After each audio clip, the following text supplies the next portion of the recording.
दोस्तों, आपको भी कम इनकम पे बेहतर लाइफ जीनी है, बिना पैसे की भी अच्छा फ्यूचर बनाना है, तो आज के वीडियो में लास्ट तक बने रहे। मैं विशाल भट्ट, फाइनेंस विद विशाल भट्ट में आपका स्वागत करता हूं। दोस्तों, हम सब लोग आज देख रहे हैं कि महंगाई हर एक दिन बढ़ रही है और ये भी मानते हैं कि महंगाई को कंट्रोल करना हमारे बस में नहीं है। तो हम लोग आज ऐसा कुछ डिस्कस करेंगे, ऐसे कुछ पॉइंट देखेंगे जिससे हम लोग कम इनकम पे, कम सैलरी पे, बड़े सिटी के अंदर अच्छी और बेहतर लाइफ जी पाए। मैं इतना बताऊंगा कि हमारी लाइफ में हमें इतना समझना होगा कि हम कितना कमाते हैं, उससे ज्यादा कितना बचाते हैं वो इम्पोर्टेंट है। आपने देखा होगा, हमारे आसपास में बहुत सारे ऐसे लोग होते हैं जो कमाते तो बहुत है, इनकम बहुत है, पर फिर भी फाइनेंशियली प्रॉब्लम वो फेस कर रहे हैं। ऐसा क्यों? पर ऐसे भी लोग देखे होंगे जिसकी इनकम बहुत कम होगी तो भी वो अच्छी लाइफ जी रहे होंगे। तो इसका कुछ तो लॉजिक होगा जो आज हम लोग वीडियो में देखेंगे। एक बेसिक कैलकुलेशन ऐसा बता रहा है कि आदमी की 100 रुपए की इनकम होती है तो उसका 50 रुपया उसको लाइफ जीने के लिए चाहिए, 30 रुपया अदर खर्चे के लिए चाहिए और 20 रुपया वो इन्वेस्टमेंट कर सकता है। पर प्रैक्टिकली ये कैलकुलेशन हमारे दिमाग में नहीं सेट होता, या तो हम लोग प्रैक्टिकली लाइफ में इसको फॉलो नहीं कर सकते। तो हमें क्या करना चाहिए, आज मैं कुछ ऐसे स्टेप आपको बताऊंगा जिसको फॉलो करके ये चीज हम क्लियर कर पाएंगे। सबसे पहले तो हम लोग हर महीने जो भी इनकम आ रही है, हमारी सैलरी आ रही है या तो बिजनेस से इनकम आ रही है, उसका एनालिसिस हम लोग करें। कितनी इनकम है, कितना हमारा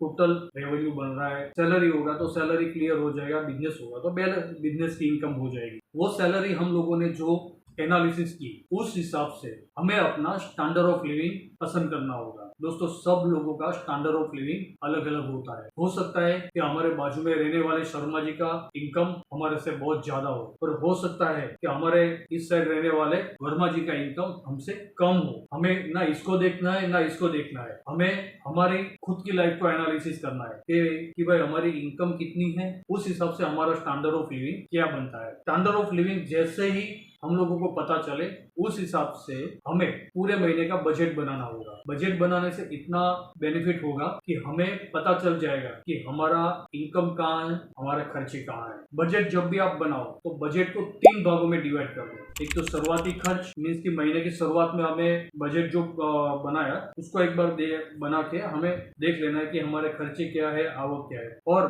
फिर महीने के बीच में एक बार देख लेना है कि भाई हम लोगों ने जो बजट बनाया था उस हिसाब से हमारा बजट फॉलो हो रहा है कि नहीं। और महीने के एंडिंग में, लास्ट में देखना है कि हम लोगों ने जो भी बजट बनाया था वो बजट के अकॉर्डिंग हम लोगों को क्या चेंज करना चाहिए। जो भी चेंजेस करने हैं उसको हमें नए महीने में फिर से फॉलो करना है। नए महीने में जब भी हम लोग नया बजट का प्लान करें तो पुराने जो बजट थे उसमें जो भी कमी थी उसको हमें रिजोल्व करके उसका हमें प्लानिंग करना है। बजट में हम लोगों को देखना है कि बहुत सारे ऐसे हमारे खर्चे होंगे जो एक्चुअली ना करे तो चलता रहा। कुछ ऐसे खर्चे की बात करूं, कार लेना, पिज्जा खाना, पार्लर जाना, स्मोकिंग करना, अल्कोहल की किसी को हैबिट होती है, या तो ऐसे बहुत सारे खर्चे जो हम लोग खर्चे नहीं करते तो भी चल जाता। तो ऐसे खर्चों को हमें कम करना है। दोस्तों, मैं इतना बताऊंगा, जब ईश्वर ने हमें जन्म दिया इस धरती पे तो उसके साथ दिमाग दिया, और हमारा जो माइंड है वो सब सोच सकता है। हम किस डायरेक्शन में उसको ले जा रहे हैं उसके ऊपर डिपेंड है। हमारे माइंड को हमें इस तरीके से समझाना होगा कि हर एक व्यक्ति को सब कुछ नहीं मिलता। हो सकता है दूसरे का कुछ अलग लाइफ हो, हमारा कुछ लाइफ अलग हो। तो दूसरों को देख के हमें अपने खर्चे नहीं बढ़ाने, हमें अपना प्लानिंग हमारी प्रोफाइल को देख के, हमारी लाइफ को देख के हमें बनाना है। ये रियलाइज होने से क्या होगा, हमारी लाइफ क्लियर हो जाएगी। हम दूसरों को देख के बिन जरूरी खर्चे नहीं करेंगे, पर हमारी जो एक्चुअल जरूरियात होगी उस हिसाब से हम लोग खर्चे करेंगे। सेकंड, हम लोग देखते हैं कि आज के ज़माने में ऑनलाइन शॉपिंग बहुत बढ़ गया है। ऑनलाइन शॉपिंग हमें हो सके उतना कम करना चाहिए। ये मैं इसके लिए बता रहा हूँ कि आपने अपनी लाइफ में देखा होगा बहुत बार, ये मेरा प्रैक्टिकल एक्सपीरियंस है कि जब भी हम लोग कोई सोशल मीडिया पे या तो मोबाइल में लगे होते हैं और कोई भी ऐड आता है ऐड में हम लोग जाते हैं और शॉपिंग का ऑर्डर कर देते हैं। वो जब चीज़ अपने पास आ जाती है तब हमें रियलाइज होता है कि ये चीज़ की हमें कोई ज़रूरत थी ही नहीं, पर हम लोगों ने शॉपिंग कर ली। तो एक्चुअल जरूरियात वाली चीज़ें हम लोग 10% शायद खरीदते होंगे, 90% आइटम ऑनलाइन से हम लोग ऐसी खरीदते हैं जिसकी कोई ज़रूरत ही नहीं होती। तो हो सके उतनी ऑनलाइन शॉपिंग को हमें अवॉइड करना चाहिए बजट को मेंटेन करने के लिए। मैं ऑनलाइन शॉपिंग के खिलाफ बिल्कुल नहीं। आज के ज़माने में हम लोग देख रहे हैं कि लोग महीने के 30 दिन में से ज़्यादातर दिन बाहर का फूड खाते हैं। बाहर का फूड खाने के लिए मना नहीं है, पर उसकी एक लिमिटेशन होनी चाहिए, क्योंकि बाहर का फूड जितना हम लोग खाएंगे उससे एक्सपेंसेस तो बढ़ेंगे, उसके साथ हमारी हेल्थ भी खराब होगी। हेल्थ खराब होती है तो ऐसा समझ लीजिए कि हमारी लाइफ खराब होती है। जो भी व्यक्ति का हेल्थ अच्छा होता है वो व्यक्ति अपने बिजनेस से लेके, अपनी लाइफ से लेके, फैमिली से लेके सब जगह पे बेहतर तरीके से परफॉर्मेंस कर पाता है। तो बाहर के फूड को जितना भी हो सके उतना हमें कम खाना चाहिए। और एक क्रेज हम लोग देख रहे होंगे, खास करके मैंने देखा है कि ज़्यादातर लोगों को ब्रांडेड चीज़ें पहनने का, रखने का शौक होता है, भले ही उसका बजट उस हिसाब से हो या ना हो।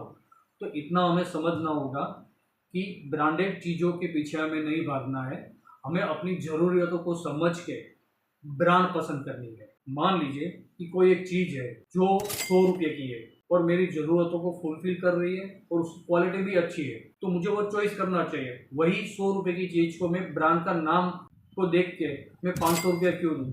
तो इस हिसाब से हमें ब्रांड के पीछे नहीं, एक्चुअल ज़रूरियात के पीछे और क्वालिटी के पीछे हमें जाना होगा। आज के ज़माने में हम लोग देख रहे हैं कि हम सब लोगों की लाइफस्टाइल थोड़ी बिगड़ गई है। पहले के ज़माने में लोग ज़रूरतें कम थी, इसलिए बेहतर लाइफ जी पाते थे। आज ज़रूरतें एक्चुअल तो कम ही है, पर हमारी ख्वाहिशों की वजह से ज़रूरतें बढ़ गई और उस वजह से बहुत अफसोस के साथ कहना पड़ता है कि हम लोग सुबह जब न्यूज़पेपर पढ़ते हैं तो कोई ना कोई एक ऐसा किस्सा होता है कि जिसमें आदमी ने फाइनेंशियली प्रॉब्लम की वजह से सुसाइड कर लिया। तो ये आज का जो वीडियो है वो मैं सभी यूथ के लिए फॉलो करने के लिए बोलूँगा, आम आदमी के लिए फॉलो करने के लिए बोलूँगा कि आप बजट बनाओ, प्लानिंग करो, लाइफस्टाइल सुधारो, पर जिंदगी से मत हारो।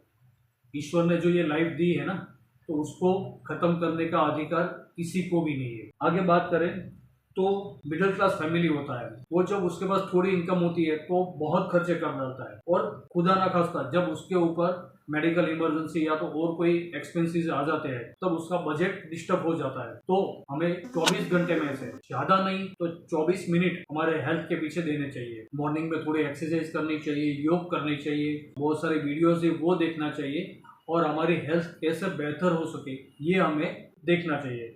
पैसा ऐसी चीज है कि जिसको हमें अलमारी में रख के कभी बढ़ने वाला नहीं है। पैसे को इन्वेस्टमेंट करना बहुत जरूरी है, और इन्वेस्टमेंट के लिए सही इन्वेस्टमेंट होना चाहिए।